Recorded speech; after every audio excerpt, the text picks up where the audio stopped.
Welcome. This is the Tulsa World editorial podcast. I am Jenny Graham, the editorial's editor. I'm Bob Doucette, editorial writer. And we're just going to talk about a few things that happened this week and our thoughts on it. And the first thing that comes up is COVID. And today or yesterday, I saw that we set the second highest testing record since the pandemic began in Oklahoma for positivity, and that the hospitals are alarmed, and that's concerning. But and I was telling Bob earlier that yesterday I had to get a COVID test for my kids and myself, and we couldn't. It's like impossible to find one. We went and waited 2 hours at a Broken Arrow urgent care in our cars, and I will say right now those people work hard. They're in like winter parkas at night, kept the line moving, and it was long, but I thank them because they're working long hours into the evening to do testing, and there's just not enough testing. So if you think you might have it or been exposed, it's really frustrating. I'm really disappointed that 2 years into the pandemic and we still don't have systems that can make this readily available. It's frustrating. So, Bob, have you had to get a test yet? I haven't yet, but boy, I tell you, the thing that I'm seeing here is this weird confluence, I suppose, of, oh, wow, here comes Omicron and it's going to infect everybody, and just this COVID fatigue. And I think that I hate to, be one of those people that tries to create some kind of a conspiracy line of thinking, but at least here in Oklahoma, we've kind of gone down this steady path of, maybe doing a little less and a little less and a little less about COVID information, COVID mitigation, and all that kind of stuff. Kind of creates this perfect storm of, here comes the most infectious variant of COVID-19 that we have seen to date. And despite that, 2 years of knowing what this is all about and everything and what we need to check it out, somehow we get blindsided. Yes. It's crazy. And it is frustrating. And I'm just, we should know better. And I don't know the answer. And I know that, and the tests on the shelves, we had one left over from a month ago. And the reason we were in that line yesterday is because my daughter took it, and we had an all-out argument in our house over whether it was positive or not, because it's like there are two little lines you got to look for. Well, there was one, and then we had a hella debate. And when you're arguing with a teenage girl over whether there's a line or not, it just spirals. So I just, at 6 o'clock last night, I'm like, let's get in the car. We're going to go to BA. We're going to sit in this line, and we'll find out in 48 hours. But that's the best we can do. It's just, the next part of this is that the schools are closing. Yep. And my daughter yesterday was in a class where only 6 kids were. They were there. All the rest of the kids were out with COVID, not exposed with COVID, out with COVID. And so my kids' schools, we're just like waiting any day for them to say we're in distance learning. And I was reading today that all of Union schools are out, 2 BA schools are out. I think something like 8 Tulsa public schools are out because of illnesses, because the staff are not there. And I'm seeing this, the evil of social media, as I call it. Critics of public schools are now criticizing schools for going to distance learning when it's clear there's no one there to teach. And so I'm floored that this is taking off. Yesterday I was reading on some, I shouldn't, but you read these and like another school, there's a conspiracy that this is going to lead to some, I don't even know what the conspiracy is, but it's something bad in their minds. And I just want to scream, like, if you're not going to substitute, just stop. Just don't say anything, because that's the other part of this is you still have this pushback on all things COVID. like it's not really happening. And people on the ground were like screaming, going, yes, yes, this is really happening. So I don't know. Do you keep up with that at all? I do. And it's just kind of funny that we are so accustomed to everything being there, being what we want, when we want it, and all that kind of thing. We saw this at the very beginning of COVID, where all of a sudden we have this run on supplies. So you got all the hand sanitizers and the toilet paper and everything like that. Everyone thought they were going to need to get all this stuff. And then everyone gets mad when there's a huge rush. Well, it's like, okay, this is not like some magic box that you can stick your hand in and suddenly everything appears. And now we're in the situation, we're not talking about goods, we're talking about people. So in the minds of some people, they're thinking, well, they should just be in school. It's like, well, what imaginary teachers are going to show up if half of them are sick with COVID? Right. What school, what kind of a classroom are we going to have when 2/3 or 3/4 of the kids aren't there because they're sick with COVID? We can't just magically make things appear and everything be hunky-dory again. This is just a reminder, a gentle reminder that we are still in a pandemic. We do have some tools. We have a vaccine. We are in a vaccine resistant state, and I don't know what it'll take to convince people that the vaccines are our best tool. I mean, you still get it, but you won't die from it. Yeah. Well, what I would tell people right now is, when you're in a situation like this, we're not in like a video game where you can just kind of press a few buttons, things are better, 2 weeks, we're done. This is like a 12-round boxing match, and you're going to take hits. It's going to keep punching. So, and that's where we're in the middle of this right now. It's not one thing where there's this arc going up of bad things happening and then an arc going down where things get better. It's coming in waves, it's coming in punches, it's coming in combinations, and it just keeps coming. The only way to win something like that is you got to fight back. And fighting back doesn't mean standing there with your gloves down, pretending the guy across the ring from you doesn't exist, because he's coming for you. He's going to be throwing haymakers. So when you're talking about the things that you're seeing on social media, that is the guy standing in the ring with his hands down saying, I don't see nobody, when they're just about ready to get punched in the face. It's the fatigue too. I mean, yeah. I think we're both kind of like, well, we want to address it in an editorial, but then what more do we say? But I mean, it's that ongoing, but there are some heroes in there. Like I say, the St. Francis people I was really impressed with. We have researchers that are researching wastewater. I can't think of anything more gross than that. But they're researching wastewater, and they were the first to find Omicron in our state. They were the first a month ago to say, hey, this is coming, and they're right. So we have some people who are really doing amazing work. So we got to have some gold stars for the poop patrol. They're saving our bacon right now in terms of tracking the disease when everything else seems to be getting undermined. Mm-hmm. So the next big issue this week was the January 6th insurrection. We go from one great topic to another. Yes. But I was really disappointed that not one member of our congressional delegation mentioned anything of it. I mean, one of them was on the floor of the Senate arguing at the time. Another didn't get out of the chambers fast enough and was, watched a person get killed. And I'm just, I'm struck by that. And I wrote a column on it, but I'm wondering what your thoughts were that day, Bob. Well, I remember a year ago when it happened.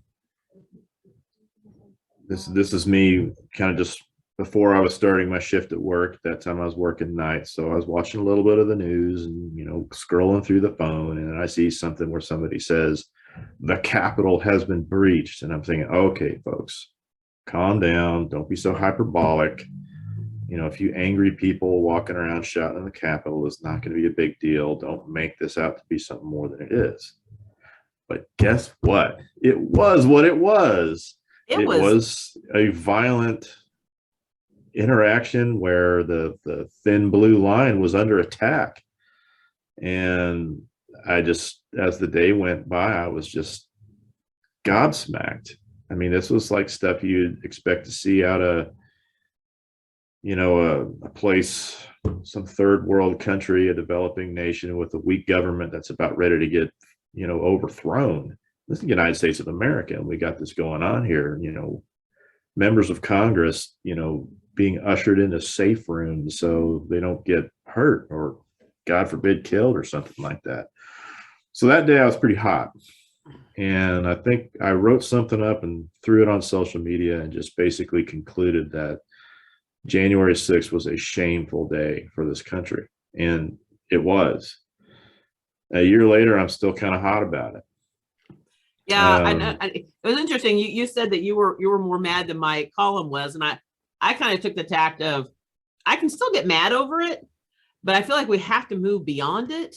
And that's hard because right now we have so many people that are still stuck on that day. They still can't. I mean, I got an email this morning of someone saying, criticizing me for writing the column, saying that I was overblowing it, that it was not as bad, or it was all, they were really Democrats. They were really whatever. And so until I think we can, I understand being mad about it, but don't you think we also ought to, in some way, push beyond it in some way? I mean, I don't know. Well, the way we push beyond it is you have to deal with it. If you just, I think that what you're seeing among some members of Congress, including our delegation, is they want us to forget about it. They want us to move on, so to speak, that not that big of a deal or whatnot. And I don't think that's the way to go, because, it's kind of the give an inch, they take a mile kind of thing. People have talked about this as being maybe a dress rehearsal for something that could be studied, re-engineered, and maybe launched again in a more successful way, which more successful way means actual rule of law being subverted and the mob rule wins. It means treason. I use the word treason, and I think we did in the editorial, and I just got people that it wasn't treason. Like, they're literally attacking the government, wanting to kill elected leaders. And we can't come to an agreement on that. I don't know. You're talking about with what was going on January 6th of that day is a constitutionally mandated process that Congress has to go through to certify an election. That's not something that's optional. That is something that is in our laws, our most basic laws, that you have to do. And if you're going in there with the mindset of we're going to stop that from happening, you're actually talking about undermining the rule of law. And our country is built as such that if we do not go by rule of law, we've kind of lost who we are. That's the thing we need to cure. People need to understand that if we don't support the idea of America and the ideas that are embodied in the Constitution, you don't have a country anymore, or at least not one that we have grown for nearly a quarter of a century to know and respect and love. You've got something else. And what that something else is, I mean, if the something else is the people who are willing to be the most violent are the ones in charge, I don't know what to say to that. This kind of dovetails into what your column is for this weekend, which is it's asking the question, why are evangelicals so angry? And I've wrestled with that myself, because some of the people who I love, I'm related to, I've been friends with forever, there's this anger. And from the outside looking at their lives, I'm like, why are they so angry? They've got a loving family. They've got, they're financially secure. They've got all these things going for them. Where is that anger coming from? And you address it from the evangelicals' perspective. So what was your takeaway from your research on that? Well, it's a few things. There is within the Bible itself, there is a lot of language in there that warns Christians that people are going to look at you different for what you believe. So you need to be prepared to face any kind of negative consequences.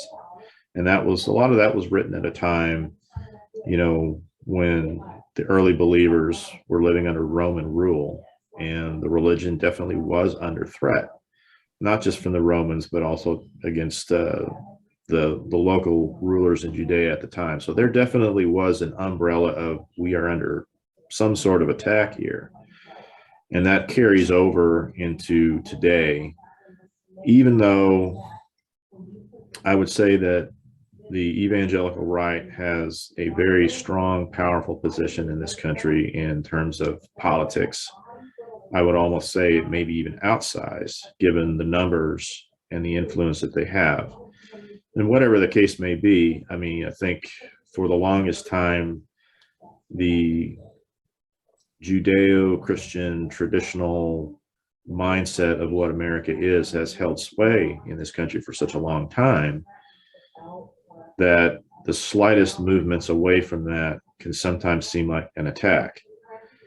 And when you start seeing larger changes, larger societal changes, all of a sudden that stuff starts to look a lot more urgent in the minds of people who may already be thinking our way of life will eventually be scrutinized, criticized, punished, and that kind of thing.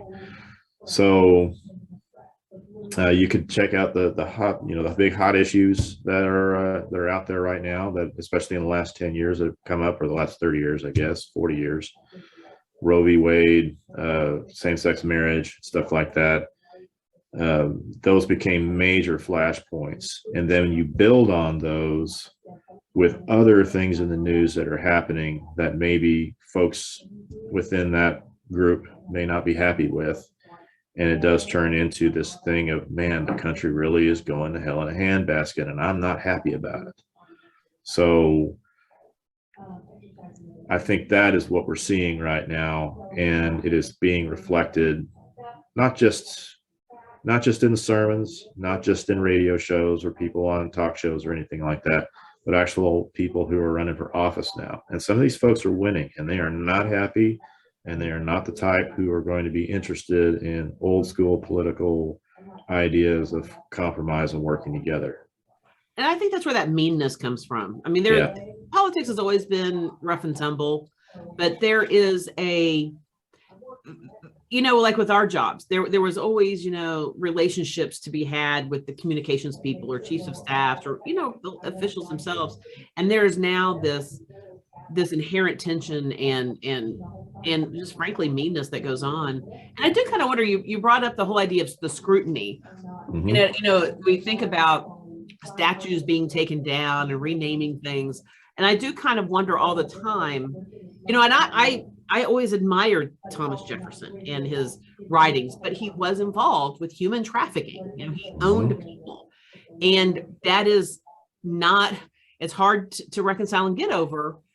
But at the time, you hear people say, well, that was what they did at the time, as if excusing it. But I often think, what are we doing now that 50, 100 so on years, people look back and go, what were you thinking?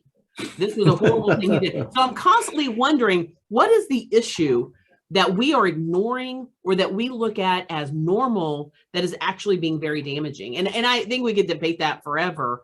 But yeah. I wonder if that goes to it too, that the idea is we have to preserve what we have so that doesn't happen. But the reality is, progress happens and no one is bound to live by the values we hold now. 100 years from now, the world's going to be very different than it was 100 years ago. And so that's where I think it's just the evolution of time or whatever. But we got to make room for each other. I think that's the bottom line that we have, is this country is set up in such a way that we're all supposed to be given the freedom to live as we wish to live, as long as it's not hurting other people. So the country is changing. The demographics of it are changing in terms of religion, in terms of nationality, personal beliefs, everything. It just is. And it always has been, since its founding, the country has gone through changes. Where we find our strength is quite simply, we make room for each other. There's stuff we disagree on, Sometimes you just got to let it be. Sometimes Yeah. you find compromise, and then you find areas where you can find agreement on, and you move forward. Just those If it the baby always steps. becomes my way or the highway on everything, then we got a problem. You know, the other problem we're having locally, moving into our next topic, is gun violence. I Yeah. mean, we've I was really bothered over the holidays to find out that a 13-year-old shot and killed another 13-year-old. And then there was a group of, well, how many people? 9 8 or 9 masked people, yeah. roving. And this is all in the 61st Street and Peoria Avenue area in Tulsa. And just shooting off 75 rounds. No one, I still can't believe no one was injured or hurt. But we've had problems at that corridor for, well, I've lived here 30 years and it's been since before that. And we have a gun violence problem. And We do. And you know, we wrote our board wanted to address this. It's become a very important issue among our board. And I guess we're just tired of the same old thing. I mean, it's, you know, we had a quadruple shooting there, 10 years ago? And we thought things were going to change. And we had these meetings and we had a community resource officer. And they got better. Then we sort of ignored it. Now we're, you know, it just seems like a cycle that it just never seems to end. And I think we're just kind of tired of it. And I don't know what the answer is, but we'd like more information from city officials, from the police chief to city councilors to the mayor, whoever. But I just think we don't have enough information to know what is happening there. Right.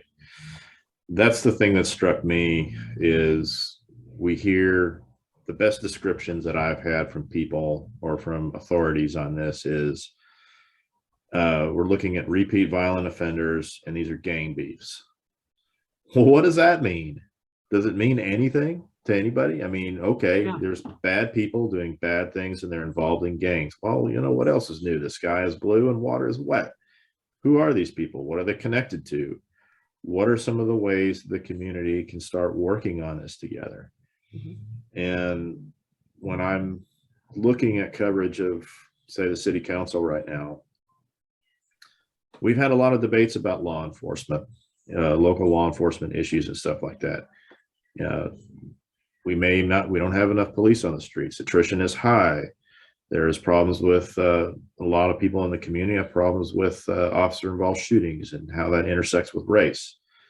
Getting the police adequately funded, these kind of issues come up. What I don't hear people talking about is this. We've got a section in our community that one person described as a no man's land where people feel the freedom to come out here and settle their beefs with firearms. Is that really supposed to be how a city is supposed to be? You know, how's that work? Why is it that way?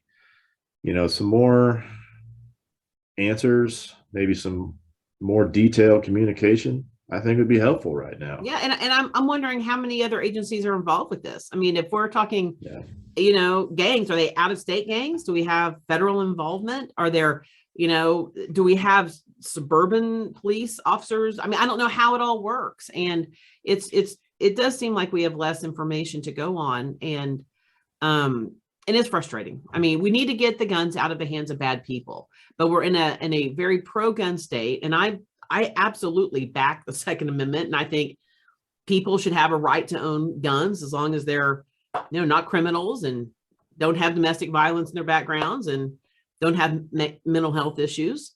I'm all for that, but at the same time, what we're seeing in that area is just it's not a way to live. We have to, and I don't know, we just have to do more about it. And I'm expecting more from our city officials from all areas. And I don't think it's just a police problem.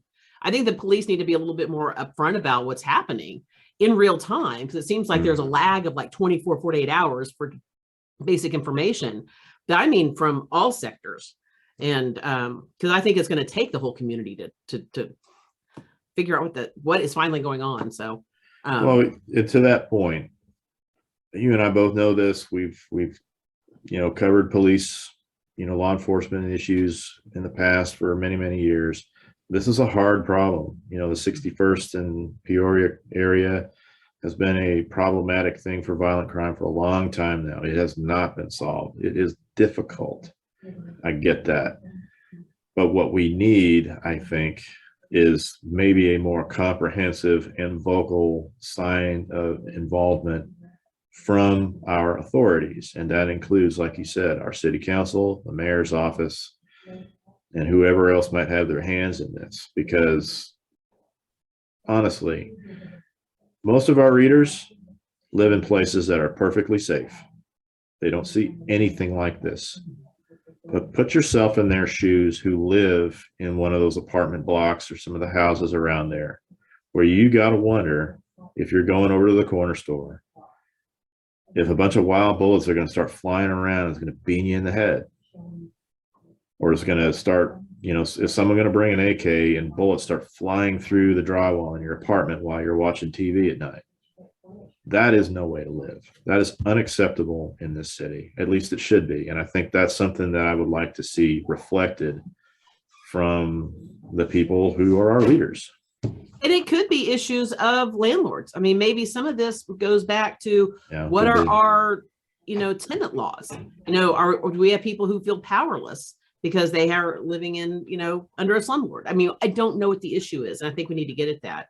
Sure. So that was on our radar, certainly. And we would be writing more about that. Both, I know that the news reporters and will be on that. So, but as this week sort of ends, I think we were talking earlier about, of all things, Betty White and Sidney Poitier. And Sidney Poitier died this morning or yesterday at age 94, and Betty White was 99. And you think, and of course, I was saying there's always three. Isn't that right, Bob? Yeah. Seems that always comes in threes. All the 90 something famous people need to be sort of like taking some vitamin C right now. So, right. But I love those long lives. I mean, it's like, it's sad, but it's also such a celebration. I mean, I love watching old Sidney Poitier movies. I mean, he's just so, oh man, his acting is just, there's no one like him. I mean, he was just this beautiful, elegant actor who could just pull everything off, and just being the first to do what he did. It's just amazing. I want to go back and watch some of his old movies today. When I read that this morning, I'm like, I've got to watch, guess who's coming Black African or first Black actor to win an Oscar. I mean, if you're old enough, everybody knows that line, "They call me Mr. Tibbs." Yes. You know who that is. And he kind of threw out a sense of dignity within, for his community. That was pretty amazing. Plus, he was a great actor, and it didn't matter what he was in. Like you said, he could be in something funny. He could be in something serious. I keep thinking about a movie that probably wasn't, considered cinematic art at the time, but I enjoyed it, called The Jackal. And he plays an FBI agent where he's, and just like he is in everything, he was great in it. I mean, he could just pull off the most highbrow of roles and get gritty too. I mean, that's just, he was kind of that first I remember seeing kind of bridge that type of acting over generations, and he was fabulous. And of course, there were so many people upset about Betty White. Yeah, everyone loves Betty White. I mean, but I mean, people were genuinely just upset. Like it's just when you see those sort of. I think what everyone loved about her was just seeing how she acted almost up till the very end.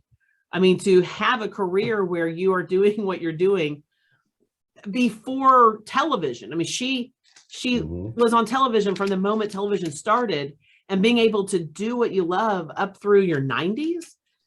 I mean, wouldn't everyone love that life, And what was great about her, in addition to, the work that she did on screen, I think what people loved about her is she just was herself. And she was one of those people that was like, you know what? I'm going to say what I want to say, and I don't really care if it makes somebody mad. Here you go. This is the way things are. People love that about her. That's the kind of thing that got her on SNL. In her 80s on SNL, okay? And she just was one of those people that was seriously beloved. Also, her and Poitier kind of have this great intersection of being groundbreaking people in terms of civil rights. A lot of people don't really know this, but she had a variety show back in I don't know, the 50s or 60s or something like that. She had a tap dancer who was going to be on there. He was African American, and she was under a lot of pressure to pull the guy. She's like, no, we're not going to do that. We're going to have him on, and I'm going to give him extra time to perform. That takes, going back then, especially when her career was much younger at that time, where she would have a lot to lose. Yeah, she didn't have as much I don't power. care. It's the right thing to do. Yeah. That's why that is one of the reasons why she has such great staying power. Mm-hmm. And, just watching Sidney Poitier do what he did with, like I said, dignity, class, professionalism, excellence. That's why he was an icon, is an icon. He will remain an icon way past the day that he's, has his funeral. So just kind of interesting.